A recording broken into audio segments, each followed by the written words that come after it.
family. Mai feitu nane pole aki a laufuli. E hoko ko ia ko e Palestine pala e meli. I he kamatanga ko e tauni na ako ia ia lose ke ne hoko ko ha whai ako i he pala e meli ki he whanau tau tātaha. Nau whakatoanga e whae ko nina e ai hawhi whia make e ai. Pene pehe mai. Ko e kua whatongi a hen talu o mai ke hongo lelei. Pena ko os vetu taki ke whanau. Ke ua te nau te tokanga mai. Heu ki ai whatongi a hongo lelei ke ufua.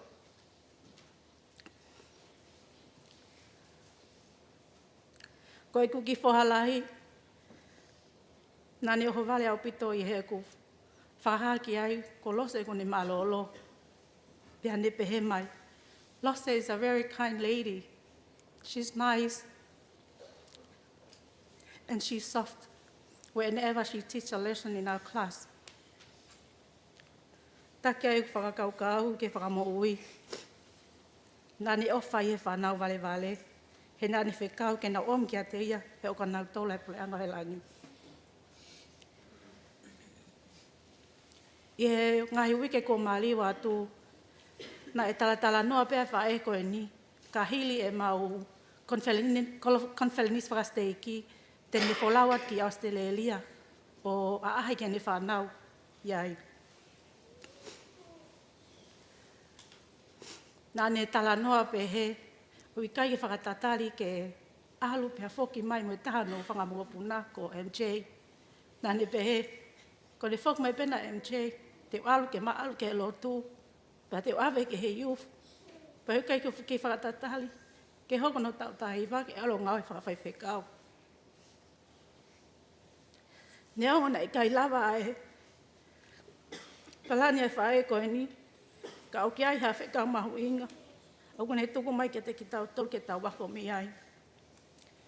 Olo aki, ke tau mau ai ofa whakalaisi, pea ofa ke he nihi ke he. Pea kono ua, ke tau mo ui ma teu ma upe. Na osi teu i mai pe Lose ono hala. Pea oko ilo, hoki hen pe hono lau malie mo ki tau tolo. Lose, malolo. Malo ho ngā ue mā te aki, malo ho ofa, malo ho ni mawhoaki, pea malo ho hoko ko whaiwhaita ki anga lelei kia te ki mau tolo. Te mana tui mau pe koe me ngahi mea lelei, na ki ngā whakahoko e mo uini. O ko whakamooni ko si suka ka laisi ia, ko tau huhu ia, pea mo tau whakamoui. O ko whakamooni ko whamili o ko tae ngata, pea o talitali whiawhia mai he ka inga o Lose ia me ta whaake taha. O ku atu o whalahi eni ke whanau paia, ka pehepo ke whakamokopuna.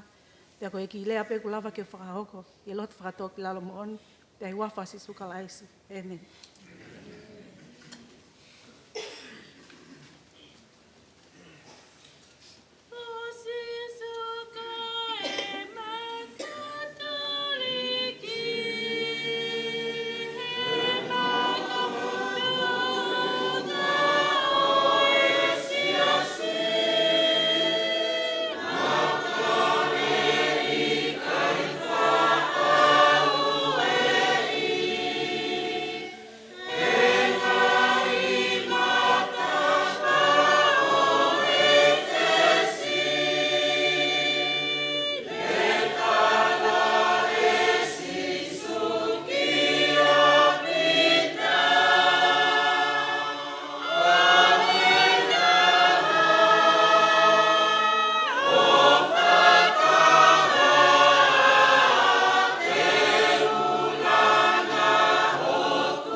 hu whakatulo watu. Kole me ke hu whanga i ngahi tala whakatap. Wa se ono whahoko atu me tunga malanga. Tunga ena whakamalo ke pisope.